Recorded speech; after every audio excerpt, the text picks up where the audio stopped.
You're a vegan. Yeah. And you are obviously extremely muscular. You have great health. You're a living, breathing example of a very healthy human being, and you happen to be vegan. I spent 15 plus years running around the world looking for nutrient-rich botanicals, right? From forests to jungles to mountaintops. So getting to learn and see the nutrient-rich bounty of this earth, you're like, wow, it's all there. Also recently, every study that shows if you are eating whole food diversity, you are never deficient in protein, ever.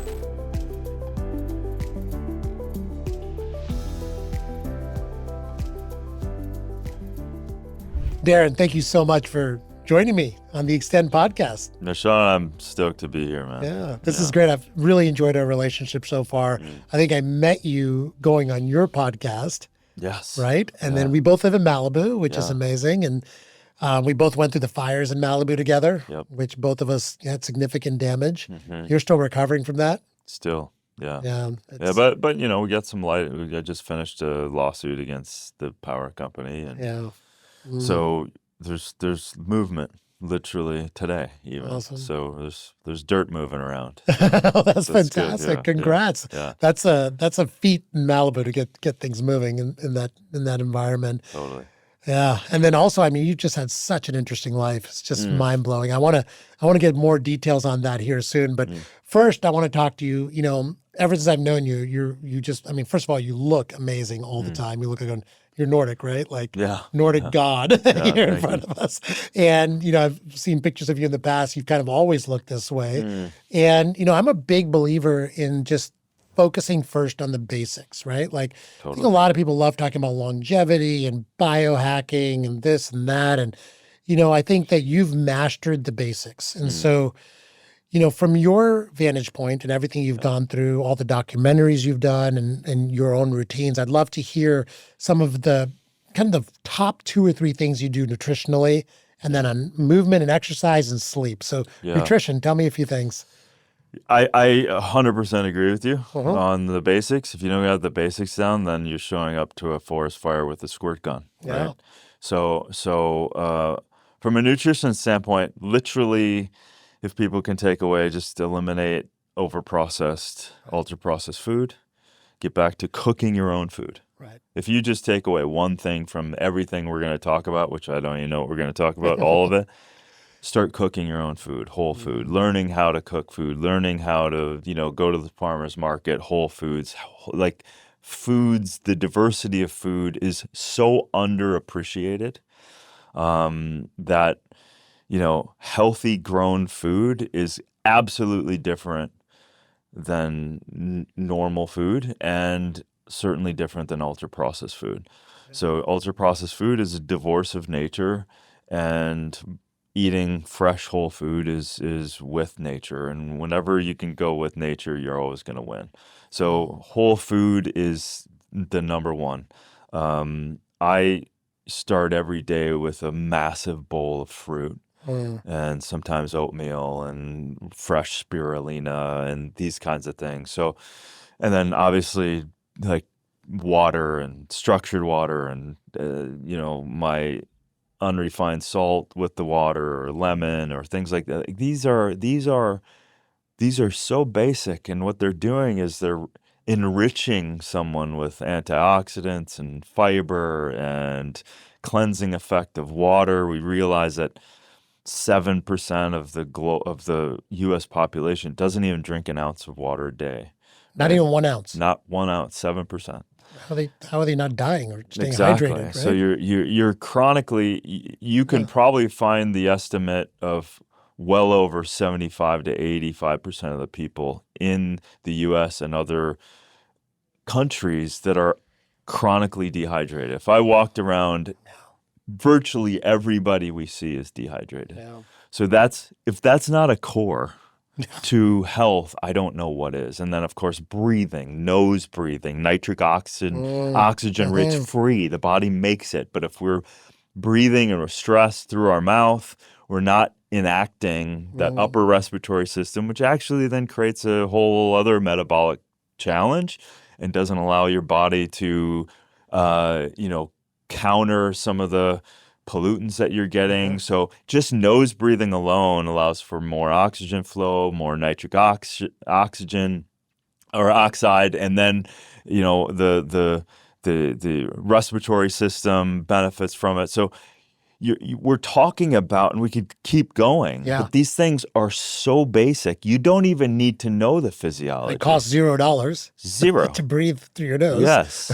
Right. So we're saying conscious breathing, right? Nose breathing, easy hack. We'll talk about habits. You stack a habit. So every time you eat anything, do 3 nose breaths, right? I love that. Deep inhale, maybe do a double. Just do that, and you could move it into a prayer.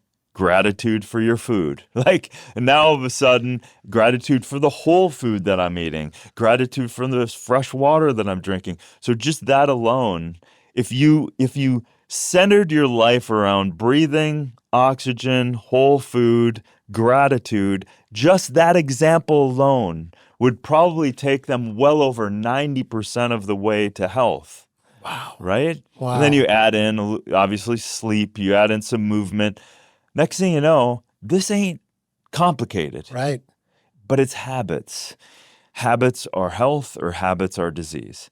Where's your trajectory? Where are you going? If you're reacting to your life, if you're not proactive in it, I am really good at my discipline. To a fault, actually. I'm I gotta do, I should, I'm good. I should go out and meet people. I should go to this event. It's good. So I have to kind of exercise myself. Right. Not that I'm breaking my habits. I don't break it and go, I'm going to eat this ultra processed crap. I'm just not. It doesn't, I'm not attracted to it. Right.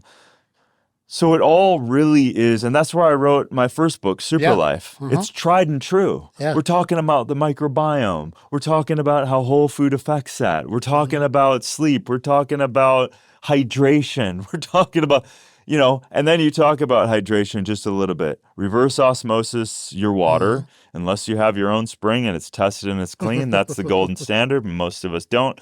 Add a little pinch of unrefined crystal salt to it. I love Redmond salts from the U.S. here. There's no microplastics or lead or any of that other exogenous, however their mining process exposure is. So next thing you know, you have clean water. You've just detoxified yourself by cleaning the water with reverse osmosis. So now you're eliminating PFAS exposure. You're eliminating pesticides, herbicides. So there's so much going on that we could talk for weeks on, but the people don't need to know that, but they need to know enough to go filter your water, add some unrefined salt to it. It's really good for the osmotic flow of the cells, right? So all of that to say, water, food, breathing, a little movement, going to sleep on time, 7 to 9 hours of sleep. Wow, all of a sudden, man, my life is, now if you've worked at those habits, your whole life's different. Yeah.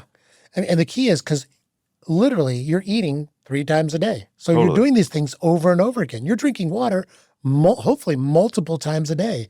You're breathing all day long, hopefully, right? If you're not, that's a problem, right? Yeah. So it's because these actions in our life are repeated over and over and over again, putting these micro habits in place around this makes a massive difference. I mean, you talk about changing 1% a day adds up to 3,800% change in a year. But when you're doing it 3 times a day, it's even more, it adds up really quickly. Totally. Right? So those daily routine, what resonated with me when you talked about cooking your food too, I want to talk about that is we've gotten so disconnected from our food. I read an article the other day that people are making apartments in London and New York with no kitchens in them. Yeah, just a refrigerator. Are you kidding? And a microwave. Yeah. No stove, nothing to cut on, nothing, because they feel that it's a waste of space because of food delivery services and instant food and people eating out all the time. The kitchen is the one thing that they're eliminating. That is... That actually is very shocking to me. It's mind-blowing. That is the wrong direction. Absolutely wrong. It's like eliminating your bedroom. Right. I mean, like it's mind blowing to me. Yeah. And I think this disconnection that we've had from our food Right. over the last, it's only been recent, actually, I would say, maybe last 80 years, like our one generation. Yeah, and relative to the existence of humans, it's nothing. We haven't been able to adapt, and certainly we don't want to adapt, and we can adapt to a chemicalized version of food. Right. Right? It shouldn't even be called food. Yeah, it's exactly. You know, so that's. Yeah, it's terrible. The direction, things are heading is not the right direction. And, even the Time magazine article that just came out this week about, is ultra processed food bad for you? Yeah, I mean, dude, that is such a propaganda that makes me absolutely. So now you're trying to spin dangerous food, your chemicalized food, hyper palatable food that absolutely every direction, every science angle points to it's destroying our human health, and now you're trying to spin it so that you can make some sort of argument for that it's not as bad as. Yeah. I mean, that's a crime, man. It's a crime, right? Exactly. The media is being used to spread confusion and false information. Yeah. And there has to be some funding or some back channeling of the big food companies to make this a headline. Like, why even put that confusion out there, right? Yeah, I mean, that's the thing that we can. I kind of like to start small like that. When you see the obvious like that, and I've looked at thousands of products, right? And you go, why is that endocrine disruptor in there? Why is that fragrance and undisclosed carcinogen in there? Why are they? It's sloppy, it's lazy, and it's profit centered. So if you look at normal products, they're compromised, right? Yeah. They're compromised for the idea that we'd rather sell these and gain profit over the health and safety of people. So if you just start to understand normal everyday products are like that, right, then you can start grappling with these bigger issues of like, wow, there's just this article, this doesn't line up. Right. This doesn't make any sense whatsoever. You're arguing now again against nature. Right. You're arguing against like, it's somehow along the way the many choices that the media has allowed the compromise. Yeah. Now we're in this. It's Twilight Zone. Yeah, it really is Twilight Like Zone. remember that what was that kind of funny newspaper that called The Onion? Oh yeah, The Onion. Yeah, it's still around. Yeah, is it still around? It's so great.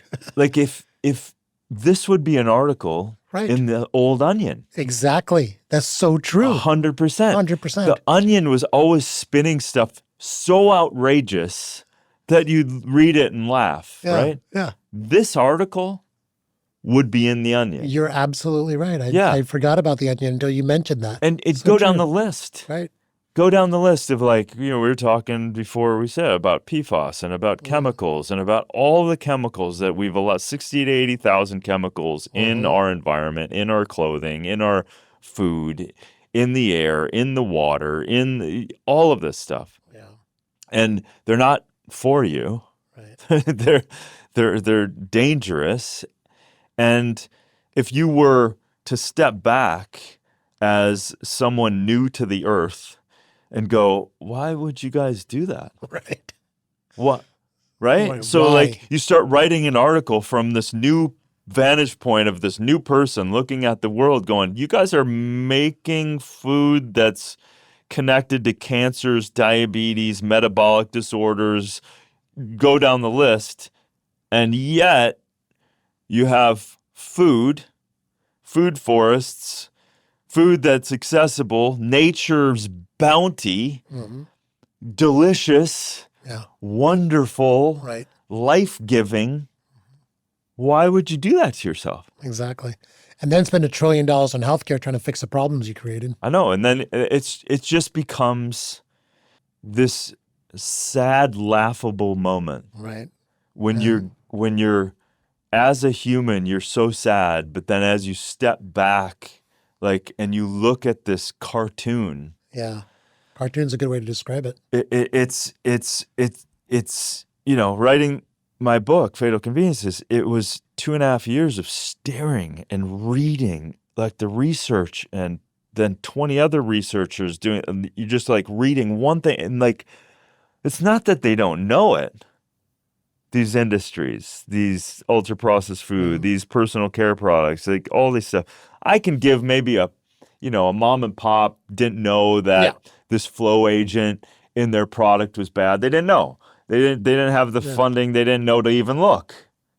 But not these big boys. They know what they're doing. They have the scientists actually develop these things. Of course. I mean, they're creating these things and putting them in our food. Yeah. Right? And then they're plausible deniability, meaning, well, we didn't actually test ours, so we don't really know that it was dangerous or is dangerous. Yeah, it's until absolutely crazy. 30, 40 years down the road and like, whoops.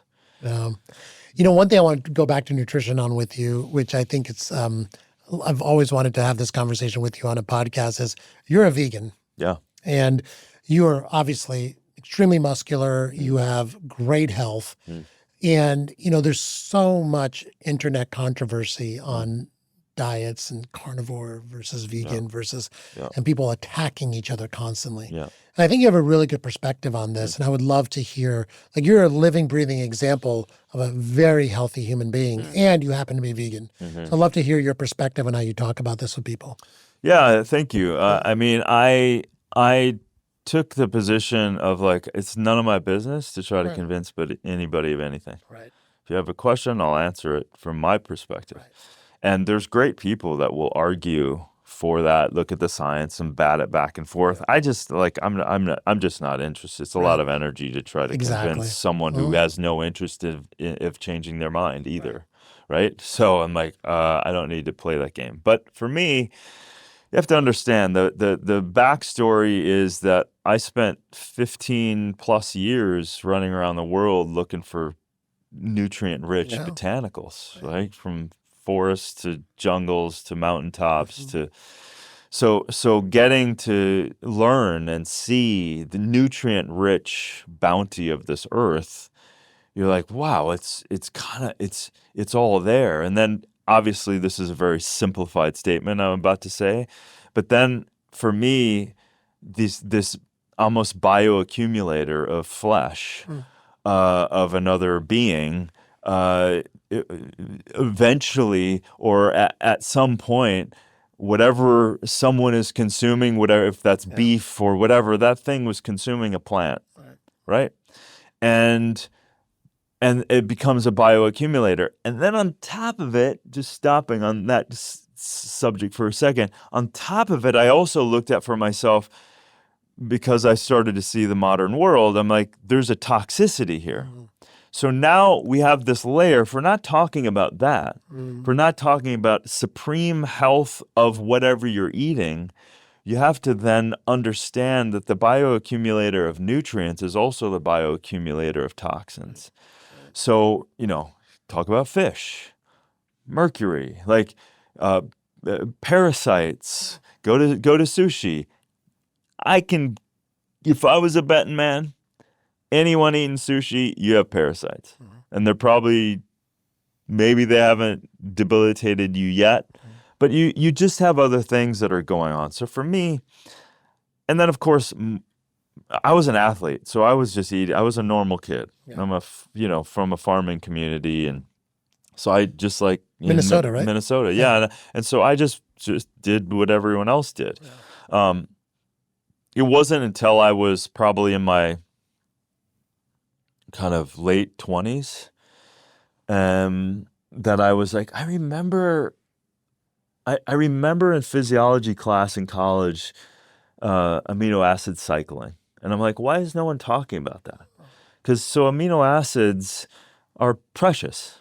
right? Even with autophagy, even with the body cleaning it up, it breaks that back down, and it doesn't want to get rid of amino acids if it doesn't have to. Right. So there is a natural recycling aspect to amino acids. So I'm like, okay, cool. Like, so the body, it takes energy to find amino acids, right? Maybe less energy to find carbohydrates. Right. So the body has, okay, so I can kind of grok that. So then for me, I was like, well, and then morality and ethics kind of kicked in going, I wanted to be a vet when I was 4 years old. I really love animals. And then it started to, that jump between I'm disconnected to this, burger that I'm eating, when in fact it was a beautiful cow. And I'm like, and now these worlds are colliding where my superfood hunting, my nutritional diving into nutrient density is colliding with I'm going to stop eating meat now because I wasn't feeling good. It's colliding with, am I going to get enough protein? Maybe it's better now. And also realizing protein, amino acids are in everything. Everything. Yes. Watermelon. If I just ate watermelon, I would be deficient in certain amino acids and I wouldn't get enough protein. I'm not just eating watermelon. Again, we go back to diversity. Right. Every study, also recently, every study that shows if you are eating whole food diversity, rich, you are never deficient in protein, ever, right? So everyone's like, well, how do you stay strong and athletic and performing and all this? I just eat more of what I'm already eating. Right. So I'm aggregating more calories because I'm putting more out, but I'm aggregating those calories with more diversity, which I'm getting all of the amino acids I absolutely need. Right. So I'm never going out of my way to reach for protein. So for me, I just kept going down that road. So then ethics kicked in, the amino acid cycling kicked in, diversity studies of I'm not lacking amino acids kicked in. All of these things started going, wow. And then having a profession finding these foods, I was like, well, why don't I just eat the best? Yeah. Even down to the adaptogens, even down to the adaptogenic herbs, even down to, okay, not a dried spirulina, a raw spirulina, not a regular cashew, but a sprouted cashew. So I have spent my life tweaking. Now in the world, I'm just having a salad. Right. But they don't know I'm mixing it with, fresh olive oil. I'm mixing it with kimchi. I'm mixing it with miso. I'm mixing it with spirulina in my dressing. I've got 12 different veggies in there. I've got nuts. I've got 5 different seeds and nuts, and so I'm loaded. One of my salads has got 50 grams of protein in it. Right. So that's a long way of saying all of these different elements played out, because I think these conversations get so overly simplified. Exactly. It's ridiculous. Right. Again, I know what works for me. I also know what the studies are that's proving a lot of my points. And then we all like extremes, and social media now is manipulating all of us through these conflicts. Some of my talks, when I know there's, carnivore people and paleo, I just go, hey, I'm plant-based vegan guy, and you don't have to be. I don't care. Right. I don't care what you do. Right. You want to sprint down that road and say all veggies are bad? Good luck. Right. Let's meet in 5 to 10 years and let's see if your point of view has changed. Right. That's all I care. Yeah. That's as much as I care about it. Yeah. Right? However, I've seen the power in plants. Yeah. I've felt it. I've been in fields. I've been in, I remember when I was looking into ashwagandha and moringa, and I was in Mumbai, in that whole area in southern India. I always the best times was when I was having lunch with a family, a farming family who was cultivating some of this stuff. Their matriarch was this 85-year-old Indian guy that was lightning came out of his eyes. He was so turned on. Like, he was so striking and with it. I'm like, those moments, and then I'm going, many people don't know, the magic of my superfood hunting was, what are we eating? Yeah. Around the world. What are we eating? Why are we eating it? Where is it from? Right. It's all right there. It's all right there. It's all right there.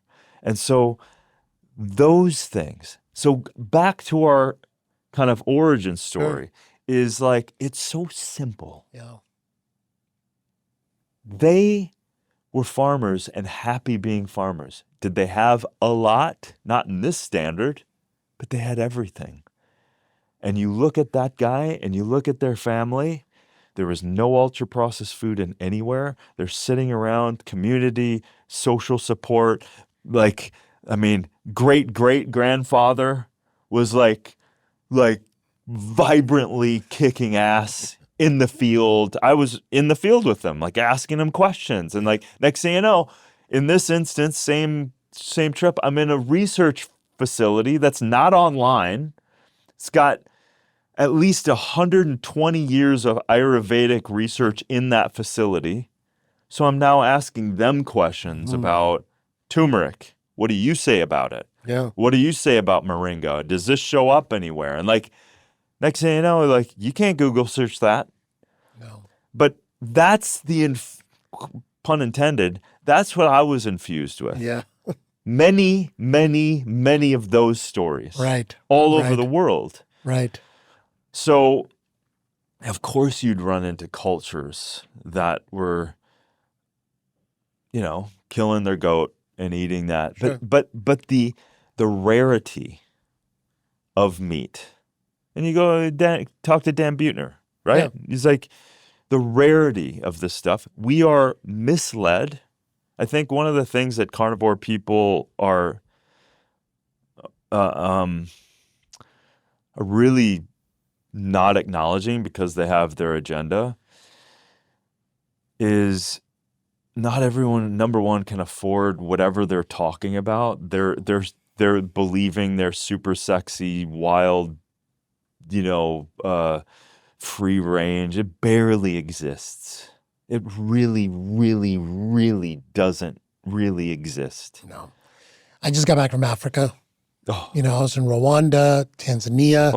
Yeah. There's no meat to be found anywhere. No. I mean, it is all just what they can pick from their backyard. Yes.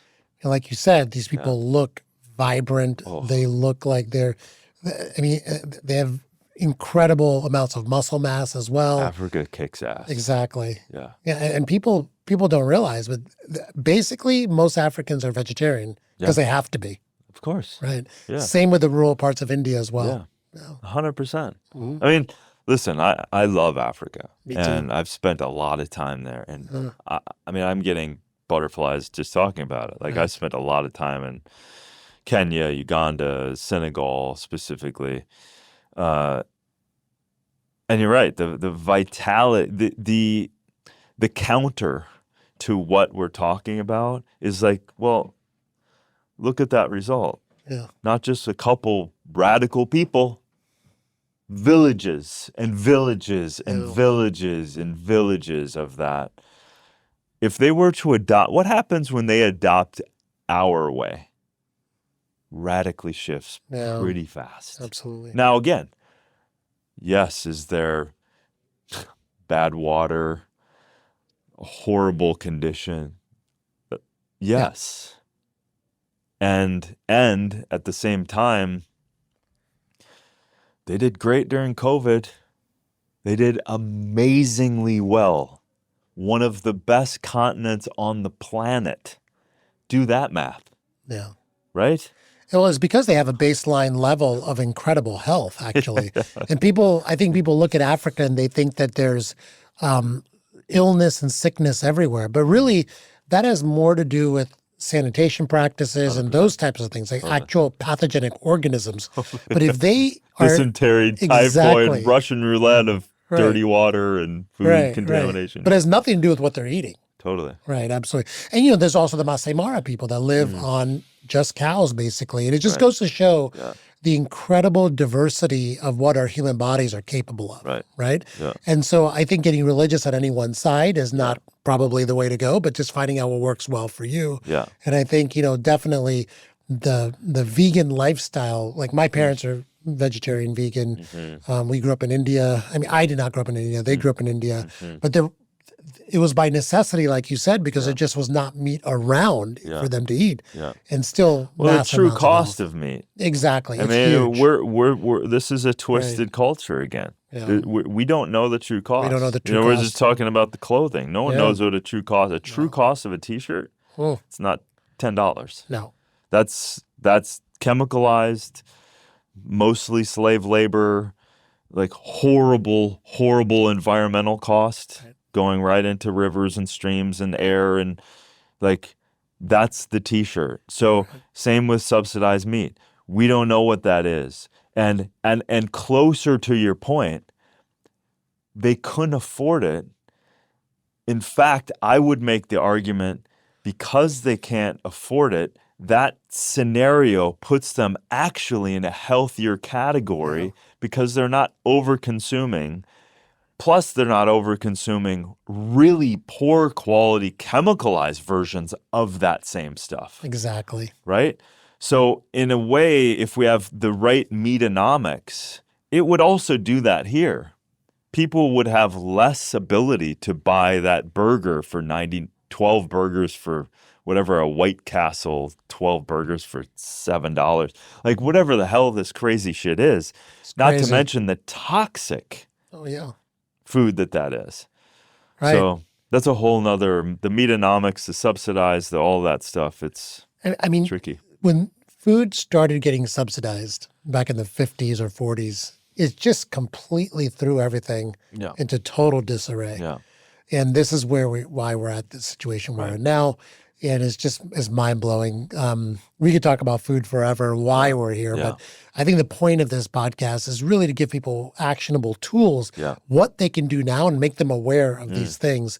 I want to talk quickly about movement and sleep as well.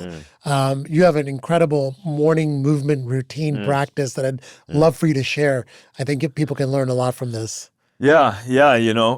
As we gain in years, these things, I'm so grateful for habits that I have gained and garnered over the years. Kind of the first kind of weight that I picked up in conscious exercise was like 13, 14, 15, 16 years old. And then I just wanted to be a better athlete and all that stuff. So my morning, not to get into elixirs and adaptogens and water and all of that stuff that I do, but I do some great fascial maneuvers in the morning and breath work and kind of weave all of that in. I think you ever meet the Human Garage people? I saw them on your Instagram. Yeah, so they're gaining some cool popularity. And I came from, after undergrad and physiology, I shadowed with this guy, shout out to Dale Greenwald, an exercise physiologist in Boulder. And then I started doing some rehab training. I did neuromuscular training. We did some exercise therapy studying. I had some other people teach me Feldenkrais and other movements. So to create fascial changes, and I think it's way underutilized. So stretching and yoga is really the attempt, truly, I think, to get at this network. Yes, the muscle, but what is the wrap of the muscle that is literally from toe to head, all connected? That's the fascial lines. And people don't talk about this. They don't talk about this at all. Right, and it's such an important piece of our anatomy. Oh my God. So this will take on... This will be supple if it is supple. It will be concrete if it is concrete. And when I say that is, it will take on the physiology of of a trauma. Right. With it, if it's not addressed, it will take on the physiology of a tight, torn, broken bone, muscle, whatever, if not addressed, because it also has a nervous system through it. But you have to deal with it differently. It's not, it's so funny how, I mean, you can speak to this too. It's like, I had my physiology classes, but there's so many things now in retrospect that we didn't even freaking talk about. And it's like, we didn't talk, I remember fascia, but there was no understanding of how it was working in our physiology, in our muscle, in our recovery, in our pain management. So I believe that fascia is massively understood and underutilized. So I do a lot of kind of movement, twisting, passive stuff in the morning. And so then I'll move into meditation, all of the journaling and all of those. And then my next phase after that is then, resistance training. Resistance training. Yeah. So I am addicted to moving heavy things. You know, I have weights at home, outside. It's always, I love lifting outside. I have squat racks and barbells and dumbbells and also rocks and stuff like that. So I have, mountains to sprint up and do some sprints and stuff. So all of that stuff, to the point where I'm like, I sometimes just need passive days. Like even today, I was like, okay, let me just, I'm feeling a little sore or whatever. So I just did like 20 minutes straight jump rope, 1,000 reps, and that is a whole different thing. Yeah. And also fascia is involved with that too. Yeah. So that kind of, that bouncing and even the Maasai, when you think like their tendon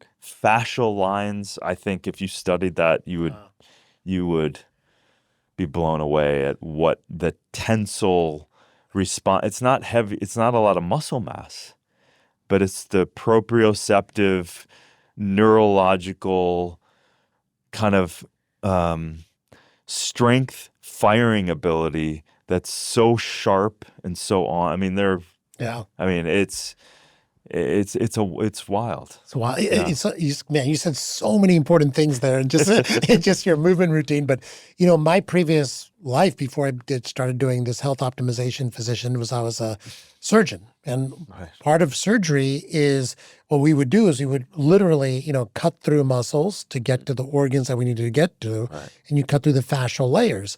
And the most important part of the closure was reapproximating the fascia, because if you did not reapproximate the fascia, movement was affected forever, pretty much. You would never get your strength back in that area. And so keeping your fascia supple, keyword supple, and intact is key. And on that note, sedentary behavior is one of the most damaging constricting and weakening of the fascia that you can do. And so keeping yourself moving is incredibly important for that fascial layer. Yeah, and you're talking about liquid too. You're talking about things the fascia needs to move. Glide, and then you're like talking about the hydration too. Exactly. Like if we're all dehydrated, you keep your brain, your central nervous system, your blood, you keep digestive system, you keep that pretty hydrated. But if you're dehydrated, what's suffering?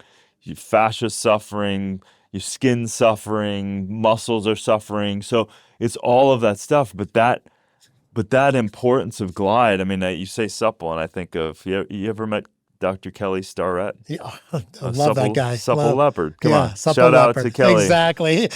I actually just emailed him. He's going to be on the podcast in the next few weeks. Great guy. Love him. His wife. The other thing you said, which is so resonates to me, is, the gym that we work out at sometimes in Malibu, they have an outdoor section and an indoor section. Yeah. For some reason, working out in that outdoor section is, I get double, I think, sometimes the amount of, I would say, benefit from being there, and just so inspiring just be outside. And 100%. So your gym being outside, it just truly, I think, I don't know what the reasoning is behind it, but it truly increases the effectiveness of that workout. It's feels the most natural. I don't have Right. shoes on. Right. I'm connected to the earth. I'm Yeah. squatting in the dirt. Right. Like it's just I now have an electromagnetic connection. I'm not disconnected, Yes. right? So you instantly have a applied kinesiology response as a result of the circuitry. Guaranteed, right? It Right. feels better. I can feel my toes digging in the dirt Mm. with everything that I do, right? So you can't underestimate connecting to that Schumann electromagnetic pulse of the earth Right. and the photons of the sun. Yeah. You know, And the chemicals from the trees. it's like, come on. There's everything is right there that It's you feeding. need. It's right? feeding you. Your solar panels. No, you know, if it's good weather, I don't have any shorts on, and your solar panels are up, and it's the best. Yeah, you get grounding, you get the sun, you get the being out in nature all at once while you're Totally. working out. It's such a game changer. Yeah, So, you could just write a book on all the quote unquote biohacking, but you're not biohacking. You're just integrating. It's like you're just integrating all of this stuff and getting all of these benefits. And it's, you know, we have to break apart this modern world a bit to reassemble ourselves in a flow back to nature, a flow with nature. It's like, you know, flipping the script has only caused us harm. To be disconnected from nature, I think it's about 93% of our life, as opposed to the other way. We were mostly just go in the hut and sleep, and you're out interacting with the earth and the elements, all this stuff. So now our modern world, we're inside, we're disconnected, we're not, Completely. and like it's like, oh, take your shoes off, oh like it's like. It's so wild. It's wild that we are just having these conversations, right? It's Yeah. so wild that we've, you know, it's shocking that, you know, you and I were born into it. Everyone here is born into this world. So we didn't create a lot of it, but we're here right now in this time, in this place, in this space. So if we turn back our common sense if we turn that back on and go like, how do humans work, and what do I want my super life? That's why I love my name of my book and now my podcast, Super Life. Super life. Underneath it all, it's not a brand to me. No. It's a way of life. I want to live powerfully, mentally, emotionally, physically, spiritually. I want to be turned on by what I do. I want to give it away. I want to create opportunities and solutions for the world. I wish there was 100 of me that wanted to do. And the cool thing is people are coming. Like people come. Like we resonate with things, and then we like, okay, let's have a conversation. Just before the podcast, 4 brilliant people were talking about, we all had insights into PFAS. Yes. So all of a sudden you're like, hey, okay, so can we chelate it? And like, well, it comes out in this way. And well, we know this and we know. So we're just like, we got to come together and solve some of the things that we were born into. It's no one's fault. And there's great people. I believe in the human spirit. I believe we all want the same thing. So if we have that, I have that in mind, and billions of us really want the same thing. Right. We want to be happy. We want to have a healthy life, and we feel want to good. feel good. We want to hang out with our friends and our family. And I love to ask big questions. Well, what could life be like if it was a super life for all? And, you know, being in India and being in Africa and being in places where I'm like, we failed as a human family in a lot of ways. And I get discouraged. I know there's good people in organizations and corporations. There's good people in there. I've met them, and they're trying to do the right thing. And there is also a massive human failure.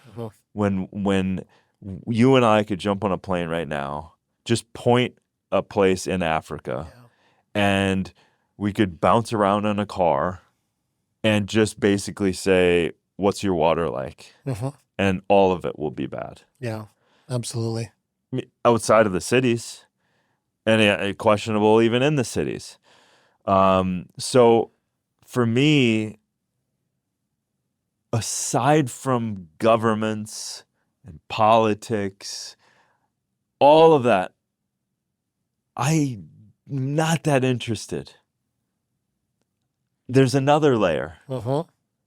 a stronger layer that bonds us Yes. all, right? Uh-huh. That layer, Uh, that's what I'm interested in. yeah. And listen, if that trickles down to get people healthier and policy change will happen, does happen, put enough pressure, all of a sudden PFAS is in the lexicon, some idiots writing Sure. the thing on ultra processed food in Time magazine, like whatever. It's starting to like, they have to counteract, like, whatever.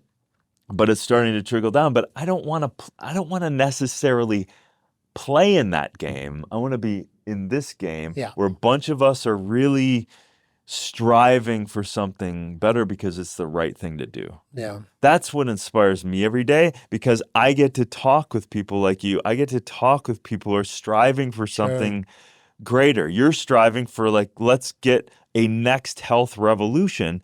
Literally, I think of that as beyond your brand too. Right. Let's create a next health revolution, because clearly what we have all been born into is not adequate. It's not healthcare. It's sick care, disease management. Yeah, so that is not a super life. That's not a super life. That is ridiculous. Right.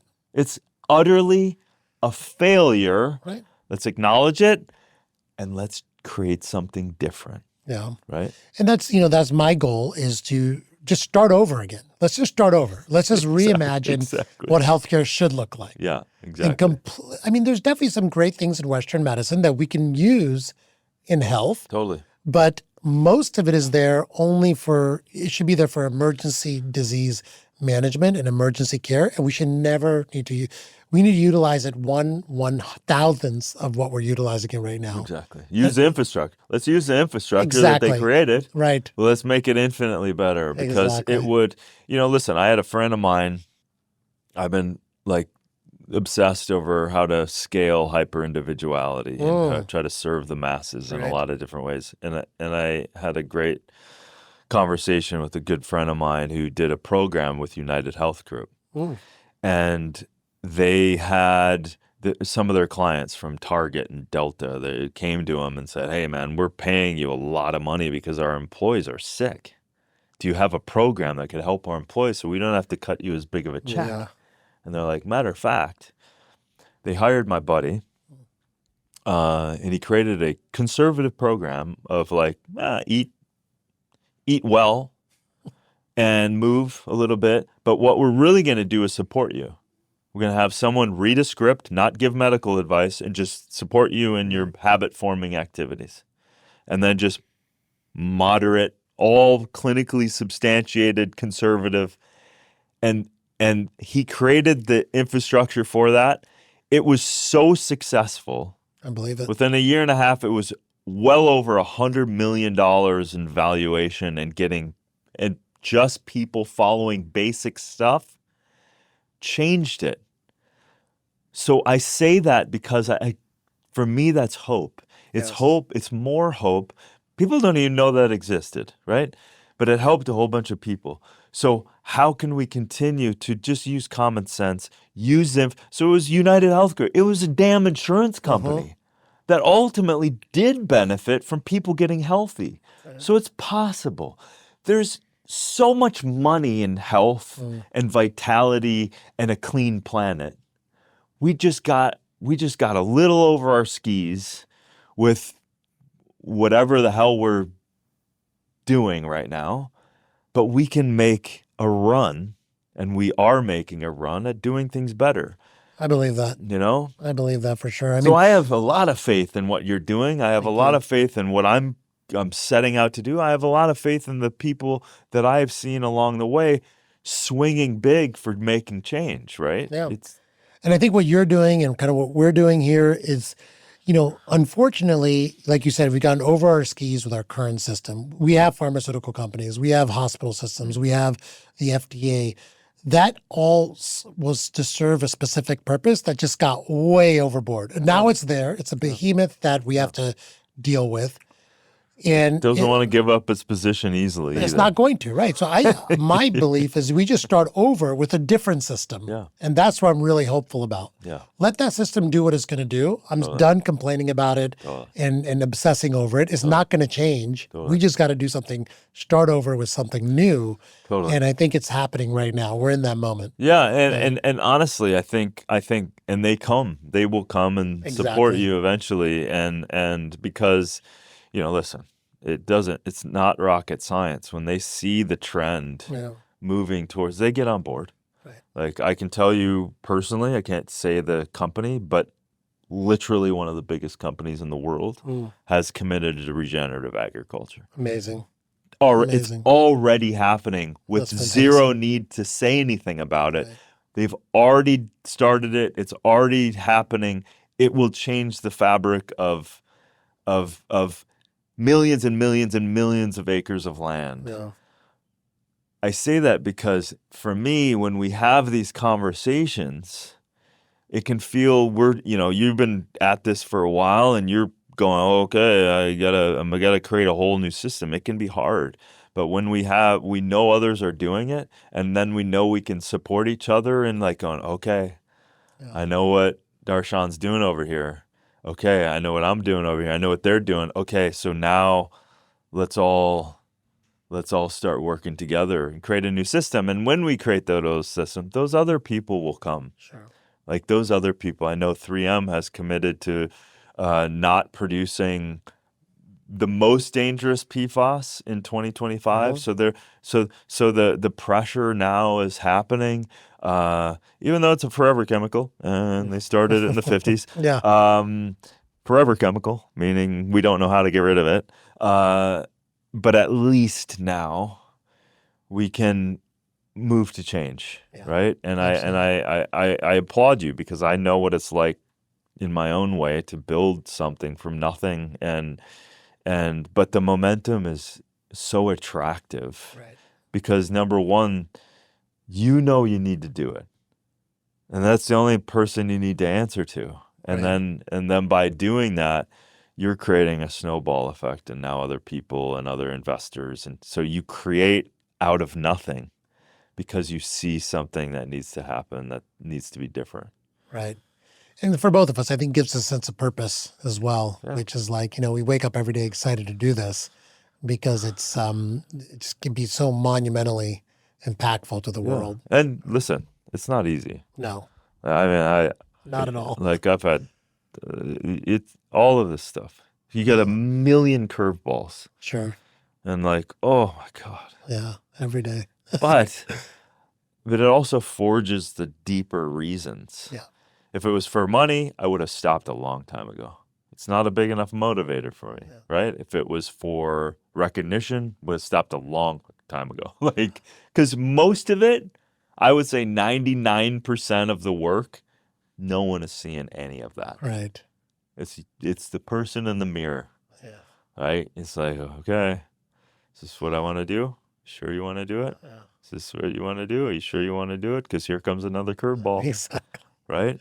So true. Resonates with me so much. Absolutely. I know you know. Yeah. And that brings up, for the people that don't know you, I'd love to just, you to tell us a quick, and I know it probably won't be that quick, but a quick, as quick as you could make it, like history of Darin and how you got here to this point. Oh my because God, that's funny. I consider you like a true expert in all things environmental, and you got here through a lot of self-learning and a lot of struggle as well. So I'd love to just hear from you.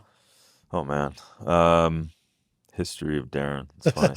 I just gave a talk at my 35th high school reunion, by the way, which is really trippy. Minnesota. Yeah. Oh, wow. That's wild. Trippy. That was wild. Yes. Because as an 18-year-old leaving high school, no way would I have thought I'm giving this talk right now. What were you doing back then? What was your goal in coming out of my high goal school? was like right here. I wanted to play football in college. Right? Yes. Go to a semi-decent liberal arts college and go play football, and I don't know what the hell I want to do.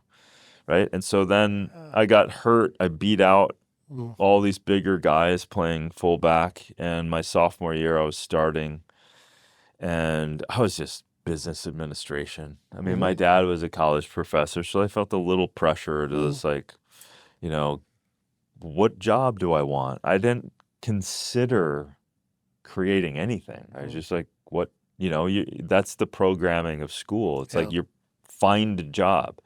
So I had that mentality, and I was playing football, and then all of a sudden I got a career-ending back injury my first game as a sophomore, and then I couldn't find a way out of it. So I was pretty pissed off. I was depressed. I changed schools, went to the same school Dan Buettner went to, but he was 10 years my senior. Where was that? St. Thomas. St. Thomas in St. Paul, Minnesota. Incredible. So in that, I was able to construct. Was Dan there when you were there? No, he was 10 years my senior. Okay. So, but we, recapitulated that after we got to know each other. But, so then I was able to kind of create my major, and I got exposed almost from a liberal arts perspective on physiology, nutrition, kinesiology, applied rehab, like all these different interesting things. We just, it was a small school, so we could kind of piecemeal all of this stuff together. And it just got me, like, number one, it was of my own need because my back was messed. I tore my think about this. I tore my sacral plexus, which is just a massive Huge ligaments, like barely blood flow, fascia, all this. They didn't know what the hell. My vertebra was fine. So it was a very tough injury because you couldn't put your finger on it. Sure. So that started my path. That started my physiology path, my nutrition path. And then from there, I was like, well, what am I going to do? But it was the first time when in school, I was like, I can study something I'm interested in. What a concept, right? And then that opened me up. And then the day after I graduated, I jumped on a motorcycle. My dad was on his motorcycle. I went to Colorado. And I just wanted to go there. I didn't know if I was going to stay or what, but I ended up shadowing this guy that I mentioned earlier, Dale. He was a physiologist, and he worked with DOs and chiropractors and people out of surgeries and out of accidents and stuff. And it was really kind of challenging. So a lot of movement therapy, and then I met a pharmacist. Got to be really good friends with Ben Fuchs. He's actually an incredible formulator of skincare. One of the greats, 35 years of nutritional skincare, way before his time. But I asked him, I said, can you get me protein and creatine and at the time Mao Huang, which was ephedra? Yes. So he just get it to me. I'd sell it in the gym. Oh. I was selling that stuff when I was in my 20s. And he would just give me like pounds and pounds, and I'd shove it into bags and containers, and I sold it. So I was taking creatine because I was reading the studies then, and I was like, creatine's incredible. There's no downside. No. And the mechanism of action is like, hello. Yeah. For anyone not taking creatine right now, I consider it a foundational kind of 5 to 8 grams of creatine. Start slow. And what's your dosage that you use? Oh man, I'm probably 8 to 10 at this point. Yeah. I mean, especially women. I think almost even more importantly because of the keeping their muscle engine up. Exactly. And men's testosterone and growth hormone and all of that stuff. Not directly resulting of the creatine, but indirectly because you're able to keep your muscle mass and build your strength and all of that stuff. So that was my OG, man. It's one of the first supplement distributors. Dude, I had a buddy who played for the Minnesota Vikings that I'd train with, and I ended up supplying him, and he may or may not have been distributing a bunch of ephedra to the Vikings back in the day. Oh my gosh. But before it got banned, that one got banned. But so anyway, that was my origin story. So a little entrepreneurial, little physiology, little nutrition. Then I really botanically, I had a retired MD that was friends with my pharmacist buddy, and he would just start coming in and lecturing me. He'd go to the CU library, stacks, just before the internet, stacks of research. Wow. And he just like, I'm retired, but I missed the boat on this. This is the next This is the next layer. Nutrition is the Oh, key. And I was just like, oh, why are you focused on yeah. like why are you so focused? Of course I like nutrition, but I'm like I was just like I wasn't fully grokking it at the Yeah. time. He ended up passing away after I left, but he made a massive impression on me because I started on the side, started formulating stuff. So I started making like my own, I started seeing like, the metrics was like this first kind of protein thing, and then these the original power bars, and I started looking at it going, this is crappy ingredients. So I started making a bunch of stuff. So I started adding more and playing with. So then nutritionally, I started digging in, and me and the doctor would go back and forth. That was the origin of me formulating. Right. So I started There you go. formulating, and I'm just like, I don't see what I'm doing on the market. And then I'm like, my father passed away. This is now cut to 2003. My father passed away, and I was really like, stop messing around. Like, go for it. Mm. Like, don't just, make some stuff and give it away. Like, do something. So that's what really got me on the first plane to the Amazon. Yeah. I was like, go see what it is. And I left a PhD program in nutrition because I was so dialed in to where I was, what I was doing and where I was going and what I was learning. I was like, I'm too passionate about this. I'll pick this up later. Yeah. And I never did. Fantastic. I never did. But I just stayed on it, and I started formulating, finding all this stuff. And I'm like going, no one knows about this stuff. Right. No one knows about, chuchuasi or dragon's blood or maca or yacon or sasha inchi. And like sasha inchi profile of omega-3, 6, and 9 was mind-blowing for the human. And no one knew about it. Yeah. So I'm like sitting there going, how the hell? Of course, someone knew about it, but from my vantage point, it wasn't really in the marketplace. So I also ran into a good buddy. I haven't talked to him in a long time. Chris Killam was my OG as a superfood hunter guy and a herbalist, right? So he was in the world. He was in Peru. So I met him for the first time in Peru. Wow. With my right hand guy Miguel, and we just. I got to reach out to him. He's just the best, and he was always committed to transparency and find like early days. So that's when I'll cut quickly to the story, but that's where I was like, I got to put this stuff out. So now I'm seeing this treasure chest of botanicals that I'm not seeing well on the market, if at all. So I'm going to do that. But of course, I didn't know what I was doing as an entrepreneur. I burned through all my money kind of in the 11th hour out of nowhere. Beachbody got wind of what I was doing, and they go, okay, I know you're doing all this stuff and you're making all these other formulas. You can keep doing that, but can you make this kind of meal replacement idea that we have? We didn't really have an idea, but we have a little bit of an idea through Carl's wife, Isabel. Mm-hmm. And I met her, and she's a great herbalist, nutritionist, and we just, boom, I met her, and it was off to the races. Crazy. And then they basically said, do what you do it right, and let me worry. Carl was like, let me worry about selling it. What was the product? What was the actual product? Shakeology, right? But what was in it? Oh my God. It was, so the question I asked myself was, what are we requiring as a society? And I was easily seeing nutrient density was gone, right? Got it. So I was like, okay, superfruits from camu to acerola, like we got to crank up the natural form of vitamin C. Don't break it apart. Don't just make this high vitamin C, So then prebiotics, probiotics, stable, back then even, stable in a dry formula, right? Adaptogens, because I was like, stress is through the roof. Mm-hmm.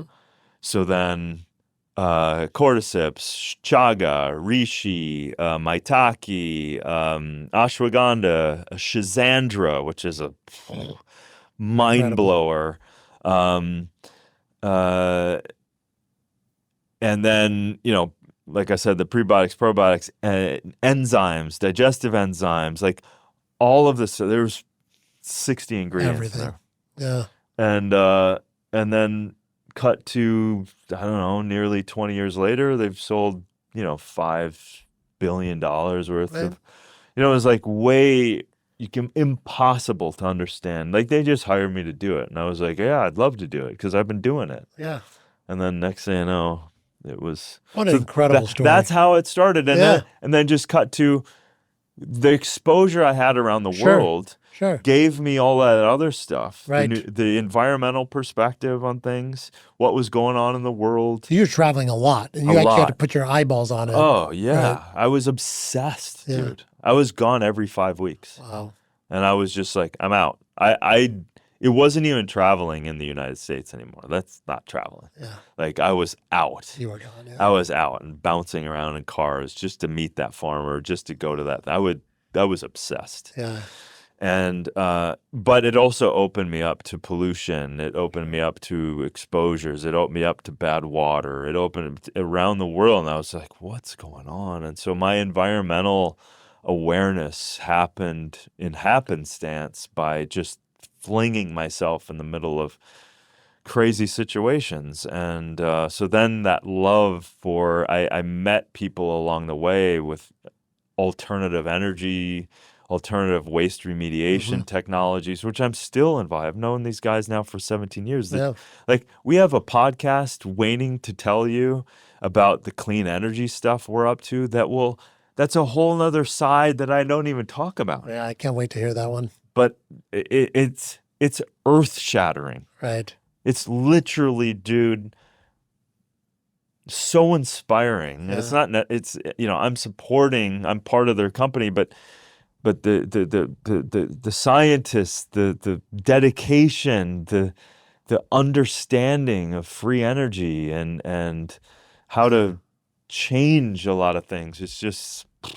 Yeah, it does seem like a pivotal moment in time right now where there's going to be a massive change during our lifetimes, I feel. 100%. It's going to at least get started during our lifetimes. In the last 5 years, I've seen a shift with one of my buddies who knows stuff that you won't, I'm going to tell you off air. I'm going to show you some stuff off air. You won't believe it. I can't wait to see. You won't be able to really understand it. You'll get it because you're a bright person, but that kind of thing, again, these are my friends. These are people. This is what gives me hope. So when people say, what gives you hope? And this is what I want to continue to share this on TV. And we're working on a whole nother like amped up version of another docuseries that is so exciting. We got 2 Academy Award winning directors. Wow. We've got stars. We've got countries behind us that are opening up the treasure chest of what's going on in their country. Dude. And so is it on energy or is it on the environment? It's on health. It's on happiness. It's on the environment. It's on mothers. It's on indigenous. It's on sound and music. It's creating itself, and it's hope, and it's solutions, and doing down to earth.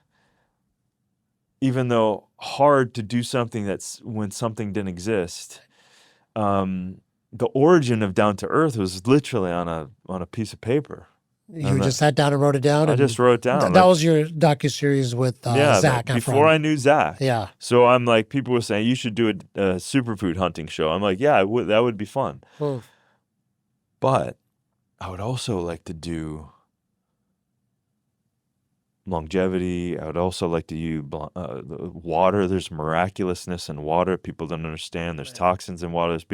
There's all of these different elements that I've now been infused in me. I want to talk about, and then the energy stuff, and now that's the maturation of that. So the shift is, I'm now a conduit for solutions because I get stuff, so that fuels me more. So then the medium of sharing it becomes podcast, becomes these conversations, becomes docuseries, becomes solution-based mechanisms of supporting people and organizations to create different and better. And so So super life, my new kind of amp, is kind of the culmination of All of everything this. people have heard, even on this call, on this talk, to how to service people where they're at, but also inspire them as to where we're going. Where we're going.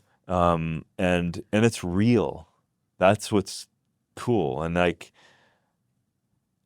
if anyone can see, I've seen it. I'm not saying we have the answer for everything. Absolutely not. We need everybody. Like, there's a million solutions for a few things in the world. We need all of it. However, there's some really cool things that are going on. And it also is down to, we need to help people find those habits to break out of their destructive habits and educate them along the way so that we can reorient them back to nature and realize that some of the stuff that's around us is not great for us. And just grokking that for the average person is enough. Like, I think like the takeaway I have from this conversation from you is that, I talk a lot about with my patients, before we even start talking about their biomarkers and their health history and all that, we talk about mindset. yeah. And I think it's really important to have a growth mindset, that things are going to be okay.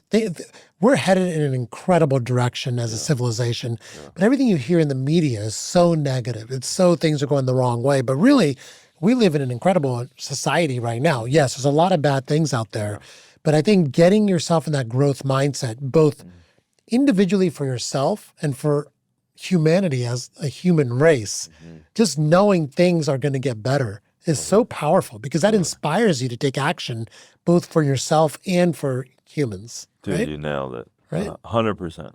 Yeah. And I think all of us need to consume less of that stuff and Absolutely.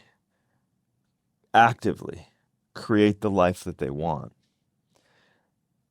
Because it's really hard if you're consuming all of that negative stuff to then overcome all of that, to then go, yeah, but what do I want? I don't need to watch news ever. It's not going to, everything that I've shared with you today, I know where I'm going. It's not changing. And the news is not going to change that. No. Right. It's not informing. Oh my God. Oh, the food, it's bad. Like, I don't need any more.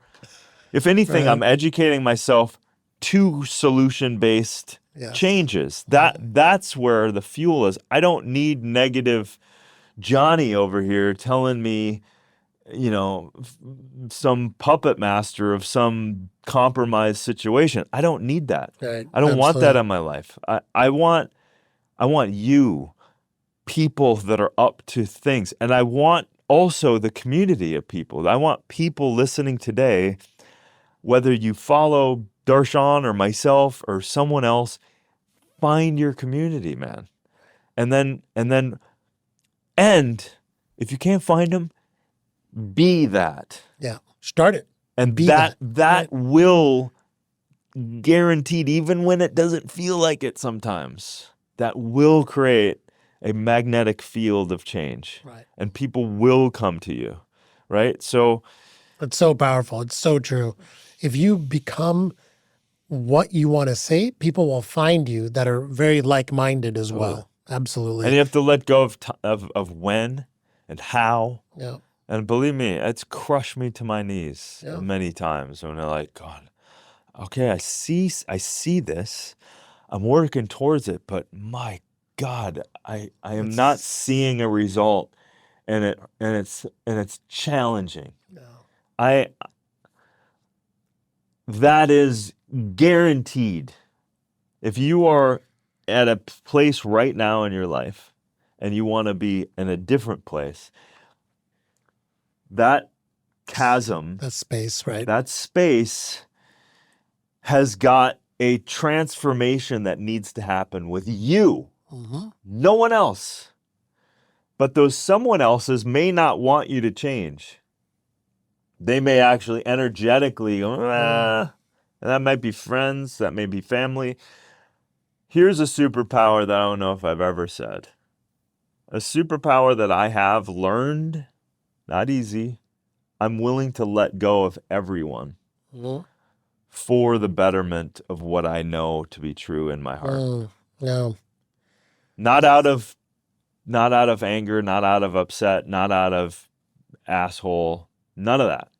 I just feel something and I'm willing to go do it. Now, it's up to them if they are going to still be in my life. Or, of course, my family's still in my life, but my family, I love them, but they know 1% of what I'm doing in the world. Right. That's fine. That's totally fine. That's the thing. I don't need them to be anything other than who they are. But where I'm going creates an opportunity of other supportive things. Can be people, can be opportunities, can be doors. I'm a master at seeing a door that's cracked open. I'm a master at it. I know a little bit about a lot of stuff, but when a door is cracked open and I see a possibility, you're sure as shit I'm going through it. That's amazing. That is a superpower, actually, because I'm a real big believer of the power of manifestation. Yeah. And I think that power can go both ways. Like you can aim for a certain result and know it's going to happen. But then if someone else is negatively influencing that and your focus goes to that negative influence, you're going to get it farther away from that result, whether or not that person has done any actions or not. And you've given your power to that person. Exactly. That's true. Don't offload your power, man. Right. So for people wanting to get healthy, if there's someone else saying it's just not going to happen, or they're just, let's go get one more drink tonight. Yeah. It's okay to move away from those people. So it's okay. Yeah. Absolutely. And they're okay with making whatever their decision is. And the willingness to take all of that projection from them.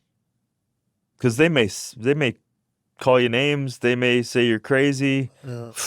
Dude, if I had a nickel for every time someone didn't believe me, didn't trust what I was doing was going to work out, right, was crazy, I would be a gazillionaire. Yeah.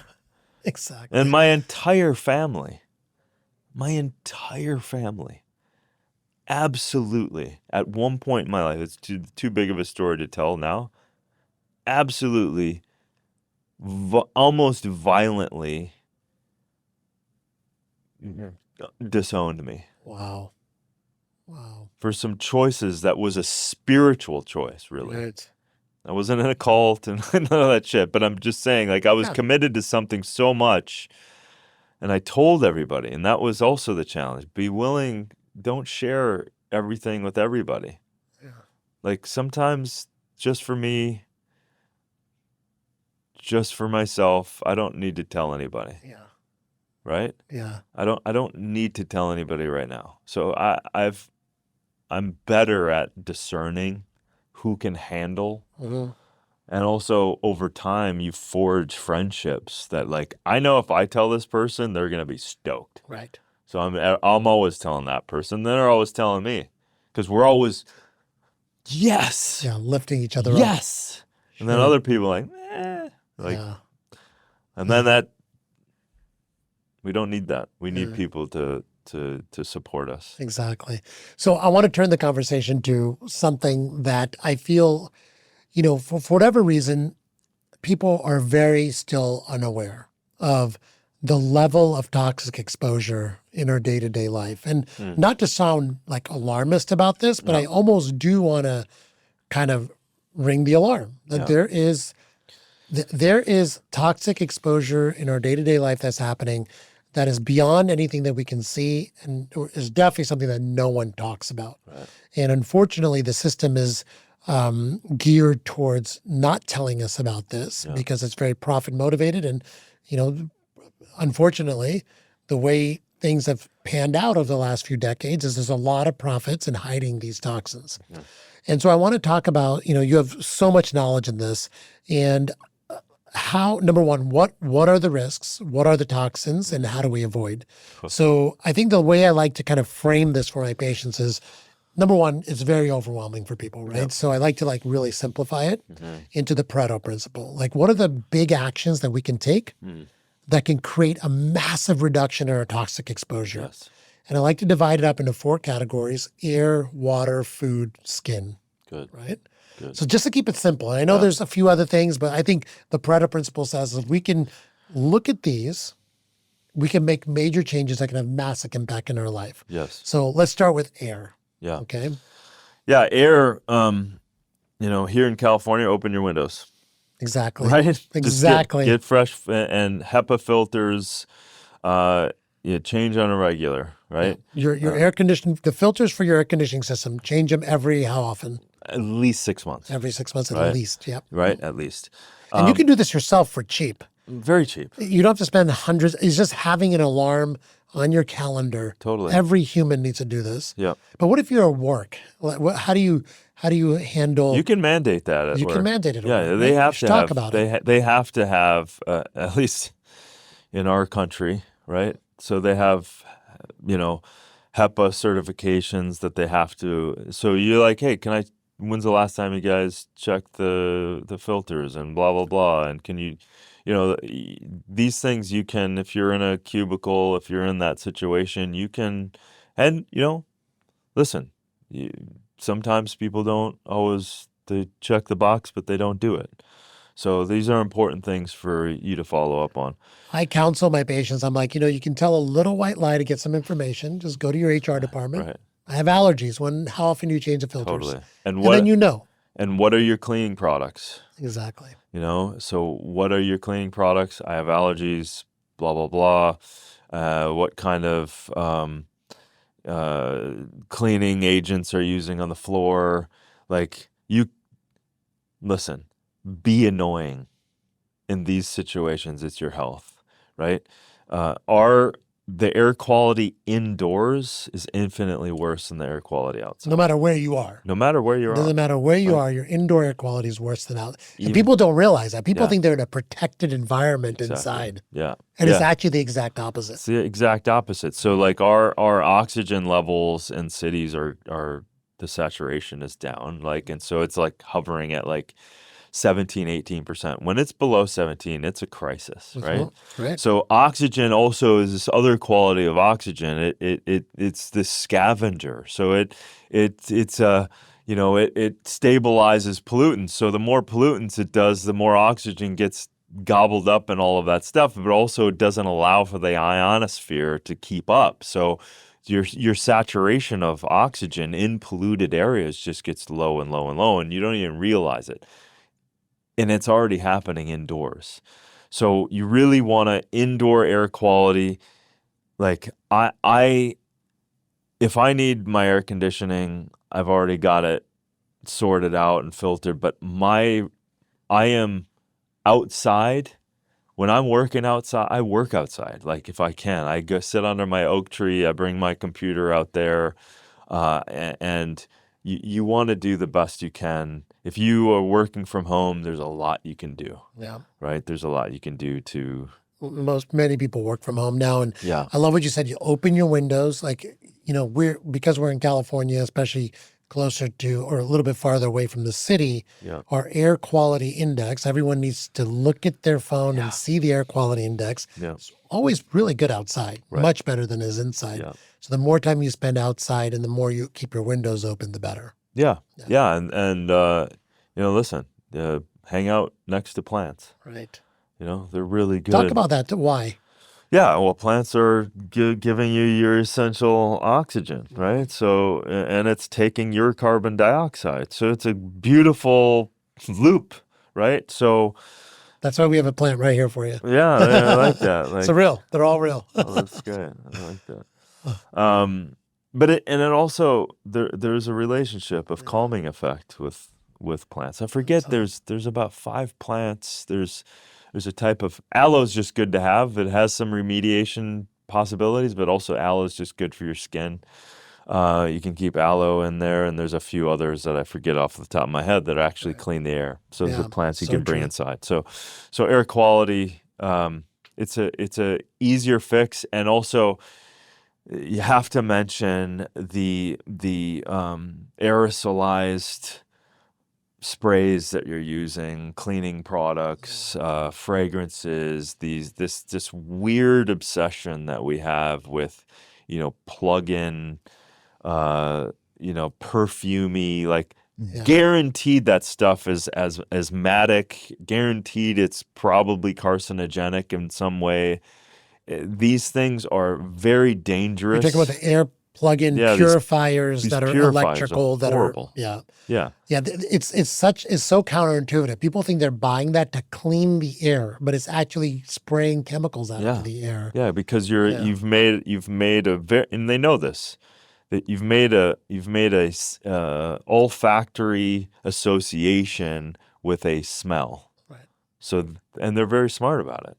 They make that smell because that to now you has made that association that then now it's clean here. Exactly. Right? So just break that whole thing. Easy to replace. You can so think of the compounding effect of getting rid of all of those things and then using an essential oil, right? Lavender, rose, uplifting in your environment. Tea tree is great. Also antiseptic, antifungal, anti-mold, all of these things.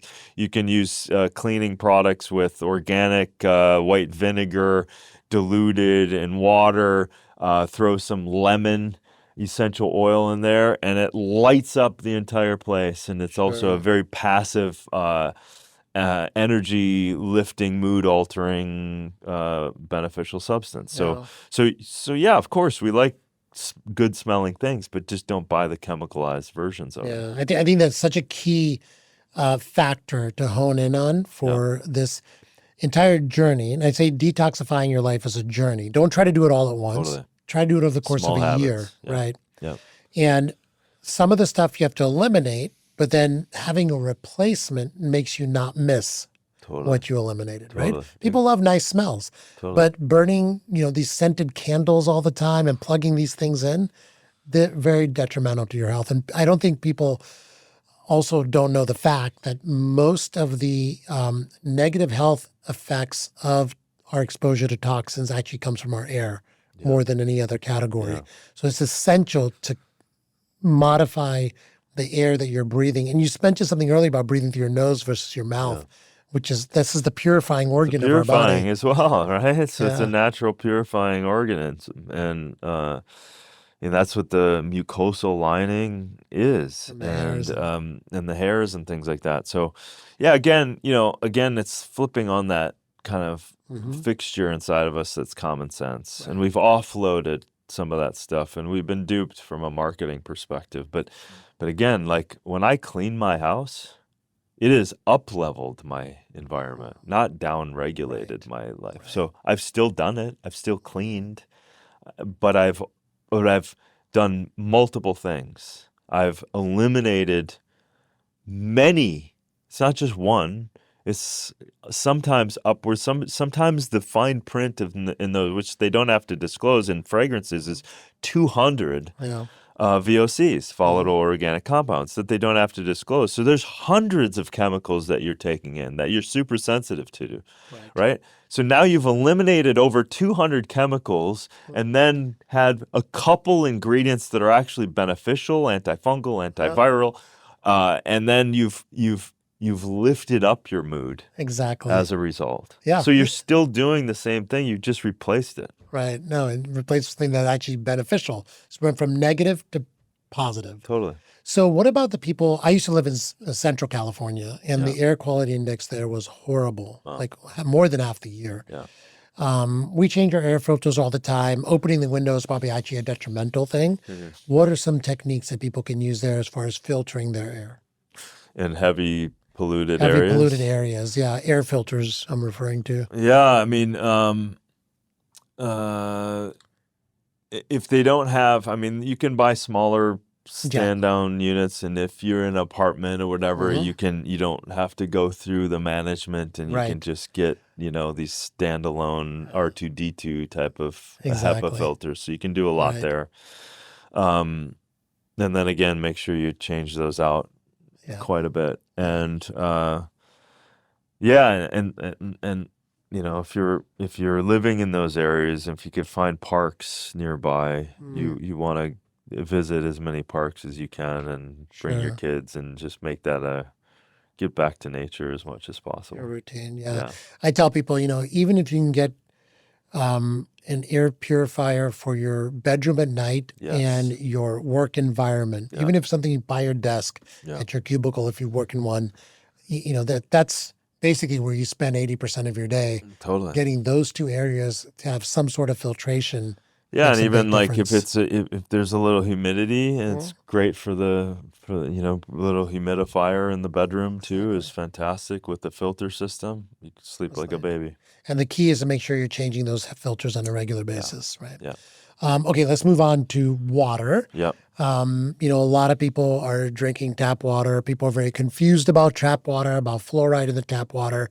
Love for you to talk about that a little bit. No, it's not confusing. It shouldn't be confusing, right? The fluoride shouldn't be in our water. It's a derivative of the aluminum industry and the pesticide industry, and I don't know how they did it, but certainly in America they got it in most of the water. To convince us that it's good for our teeth, and the data is just doesn't really line up, and it's a neurotoxin. So that's just one, right? So everything from the air to the environmental pollutants end up in our soil and eventually end up in our water. So everything from pharmaceutical drugs to pesticides, herbicides, to now, I think it's quite conservative still that 50% of the population now are getting a majority of their PFAS from the drinking water. And that's also shower, right, too. So easy fix, reverse osmosis, right? So either under the counter unit, you don't see it, or a countertop unit, you can get a RO system. And again, change a filter every 4 to 6 months, and those are a few bucks. Right. So once you buy that RO filter, you've stripped the water, yes.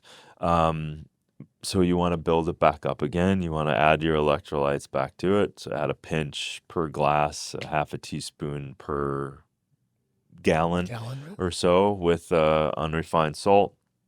And again, yes, there was reports of some of the salts having microplastics in it and higher amounts of mining contaminants. So that's why I've done a pretty good deep dive on a U.S.-based company, Redmond Salt, yeah. So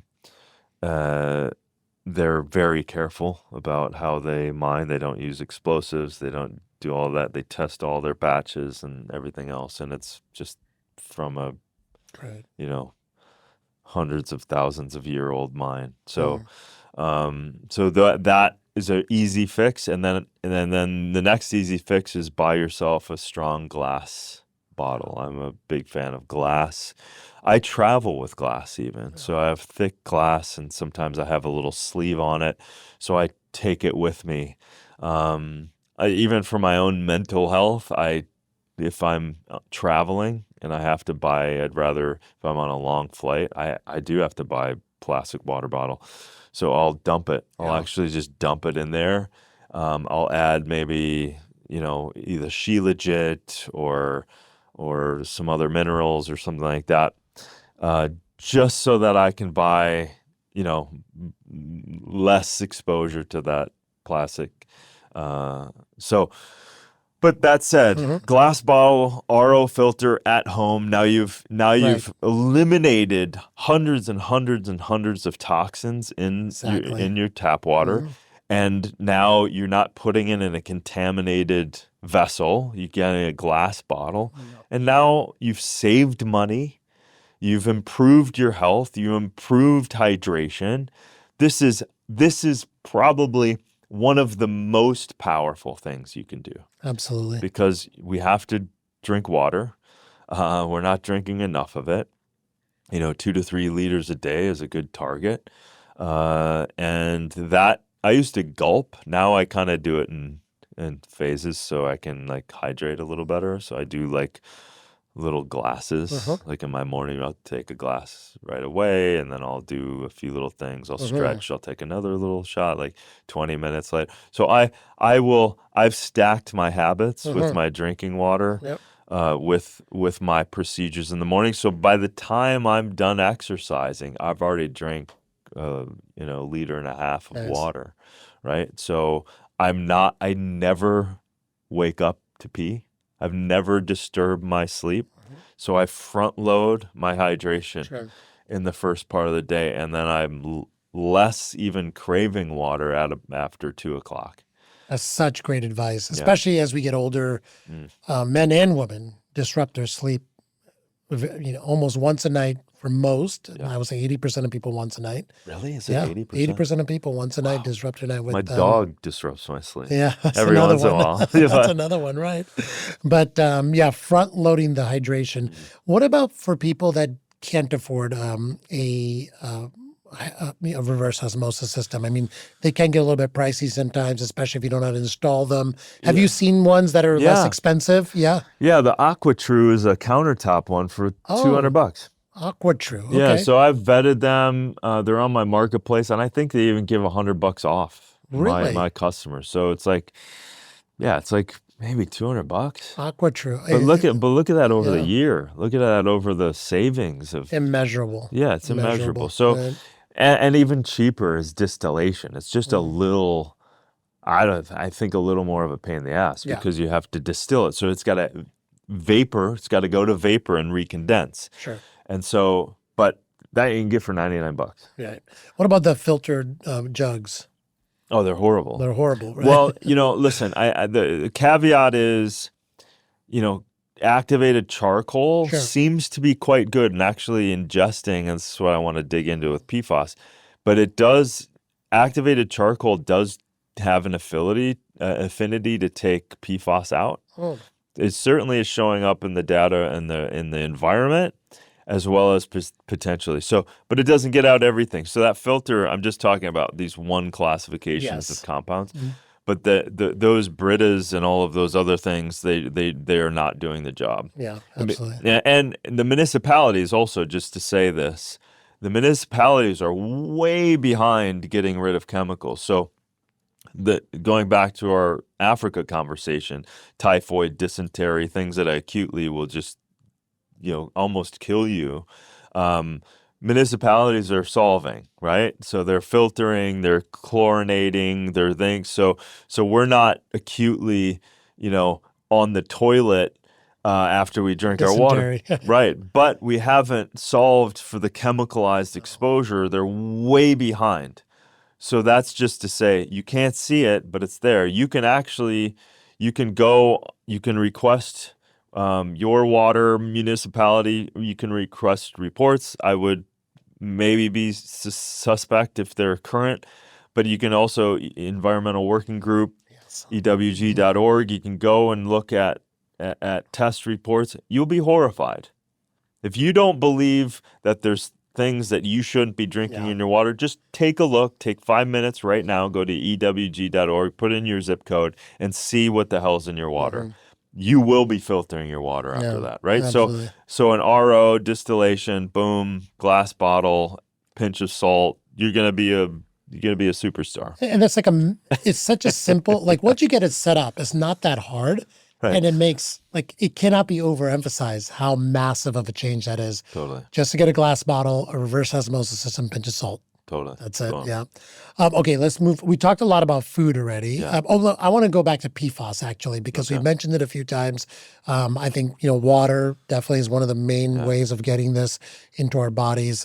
Can you tell us what PFAS is, why it's important, and what it does to us? Yeah. So PFAS or PFOAs, it's a pre or pro fluoral alkali substance. It's basically fluorine gas violently slammed together with carbon atoms, and it creates this radical chain that's really good at its job: hydrophilic, hydrophobic. It's heat resistant, it's slippery, it's stain resistant, and they decided to throw it on our nonstick pans. Yeah. That's the OG of them use, so your eggs aren't sticking anymore. Is this the same as Teflon? It's Teflon. Yeah. So Teflon is what you know of as that first. But then the crazy thing is, because it's so good at its job, it became used in all these other ways. So anytime, sorry to say, it's going to ruin a bunch of you,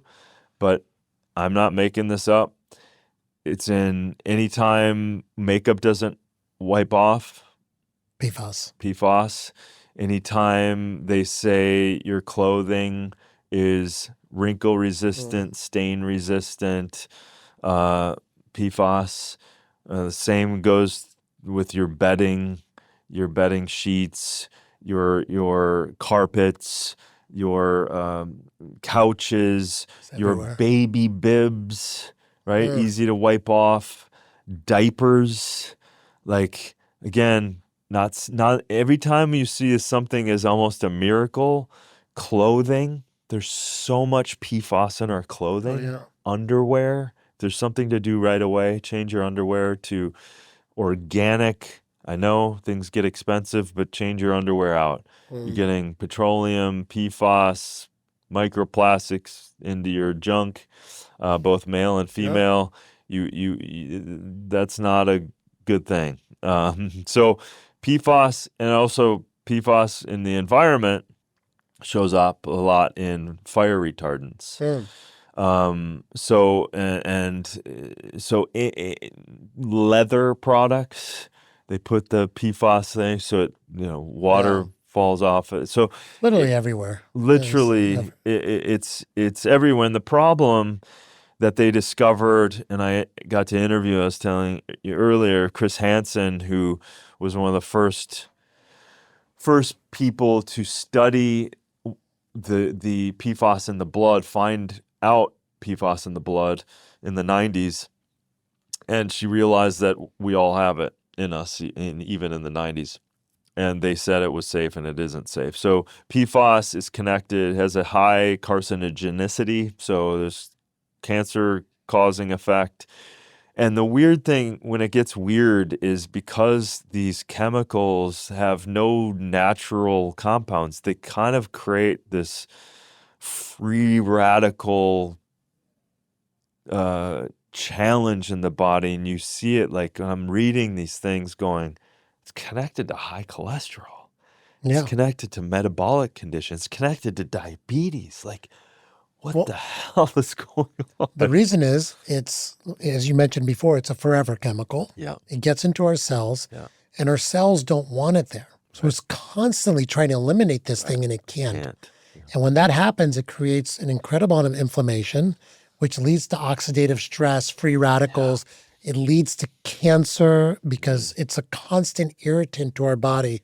Whenever your body's in a state of constant inflammation, it's always trying to fight this thing that's inside of you that it cannot get rid of. It's an alarm signal in every cell. And it's like a bad house guest that just won't go away. And it's always like a problem. And so I truly believe that it is, a lot of people are wondering, like, why is cancer on such a huge upswing right now?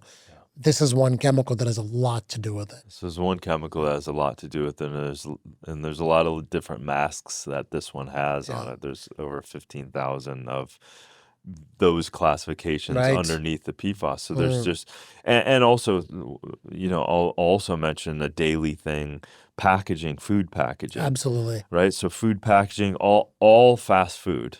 So those wrapped hamburgers or whatever doesn't stick on there because they have a layer of PFAS.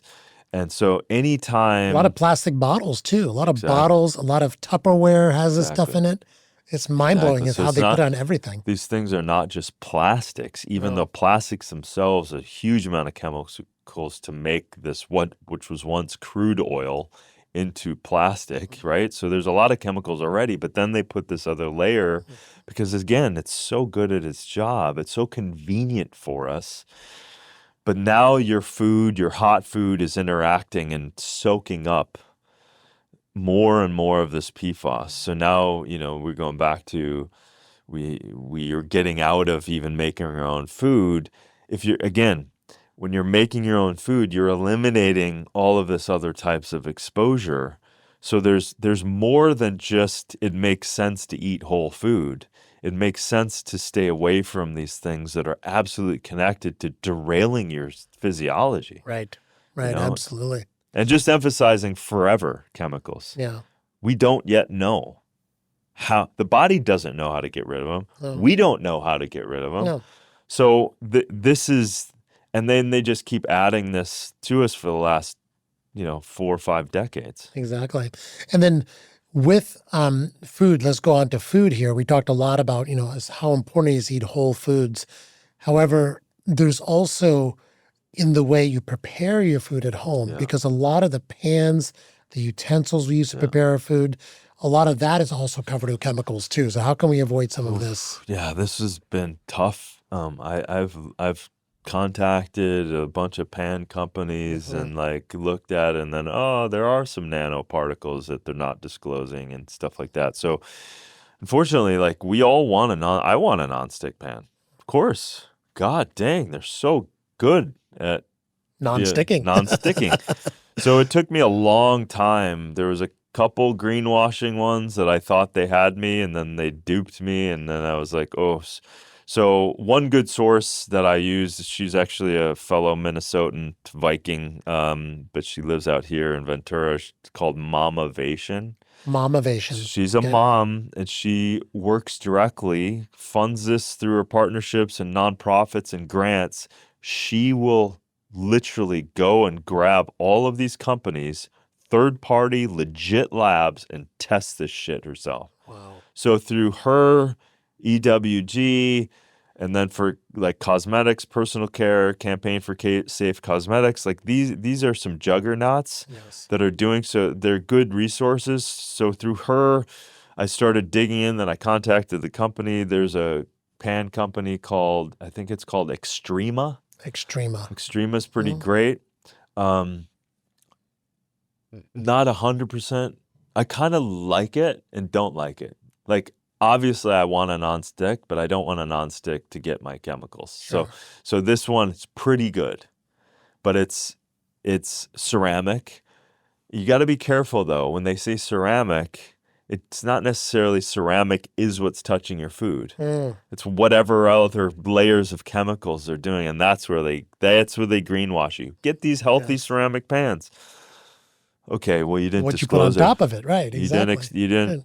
So food and what your food touches, super and important. What you're storing it in, your Tupperware, all of that. Glass. Use glass all the time. No plastic. I think the more you can use glass in your kitchen and in your cookware and your plates and everything. And cutting boards, get rid of all the plastic stuff, and go to wood and be careful with the wood and what they stained it with, because that's usually then formaldehyde, and then the formaldehyde's getting in your food. So I'm sorry to say that we just there's some homework we need to do, and that's what I'm trying to get out solutions for some of this stuff, because it's I get it. It's overwhelming for. Yeah. I think the challenge is it is overwhelming, and I think first is knowing that this is a problem. Yeah. Secondly is putting into place the Pareto principle, that what are the few actions we can take to make a big difference.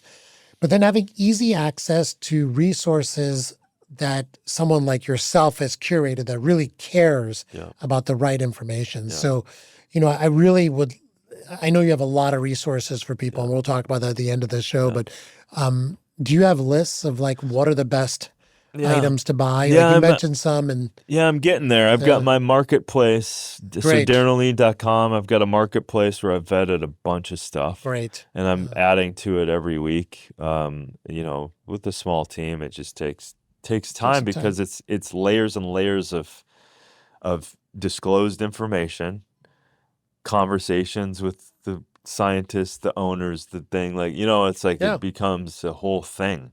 Right. And it's wow, that's what we have to do to get okay. And every so often you run into companies that oh, thank God they're just doing it right. Right from the get-go. So every entrepreneur here listening, just do it right from the beginning. Exactly. Because and listen, it might be harder. It might be hard. It's always hard. Yeah. But if you cut corners, you're cutting off part of your soul, and eventually they'll find out. Yeah. Absolutely. They, as in we will. Well, exactly. People will find out, right? Yes. And so lastly, on the skin part, and this is something that I feel is another way we're just hurting ourselves. It's Yeah. like literally like, putting your hand on a fire and burning yourself with in a very slow fashion with some of the stuff that we're using on our skin. And so we'll like, what are some of the chemicals there that we need to watch out for? Yeah, I mean, it's the parabens, the phthalates, the Right. fragrances. Those are kind of the big boys. Parabens is what they put in lotions and things like that make your skin soft, but also as a forever chemical, right? Right. It's the parabens actually do have some half-lives, right? The phthalates, the parabens do have some half-lives, but they're flow agents, so they become necessary, lazy Yeah. alternatives, but people say they're necessary. But so they do have some half-lives between 4 to 8 hours within the body. The problem is that you're reapplying all this stuff. So on average, a woman is using about 128 different chemical exposures every day. 128 a day Yeah. from cosmetics. From cosmetics and from lotion. So you think about this huge organ we have. What I'm wearing, the deodorant I put on, the toothpaste I put in my mouth, the dental floss I use, the shampoo I use, the moisturizer I use, all of that's in my body. Yeah. So if you reverse engineer that, do you really know what's going on in your body?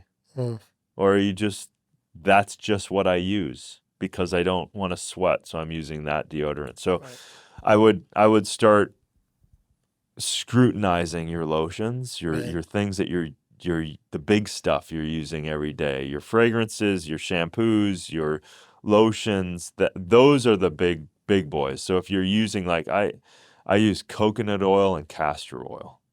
Like that's kind of my moisturizer. Like castor oil is very penetrating and deep and healing. It's a very thick, so you can cut it and you don't, depending on your skin type, but coconut oil is natural SPF, right?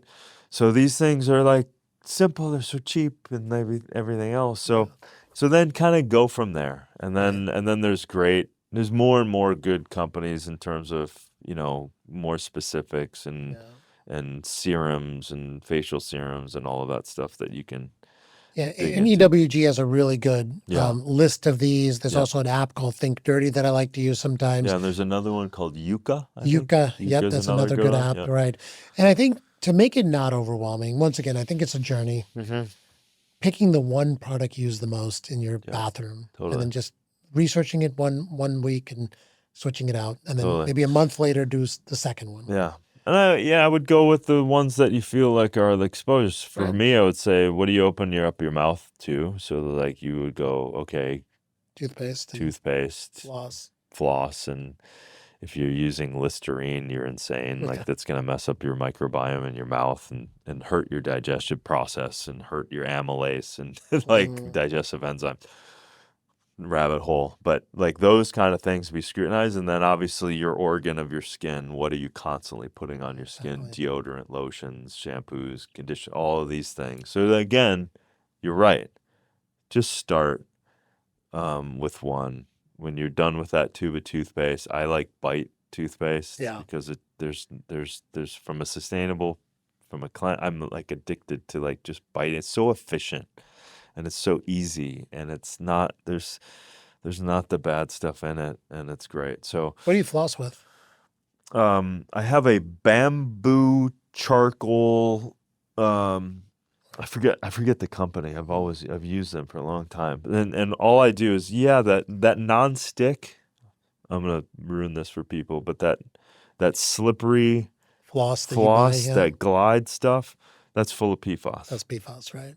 Slides. It's really good at its job. Slides really easily. So what I do is I use the bamboo string with the charcoal, antifungal, antibacterial. So, but I just wet it. So I just have this, I wet it quick, and then ding, ding, ding, and it works just as good. And once you have healthy gums, they're not bleeding anyway. Right.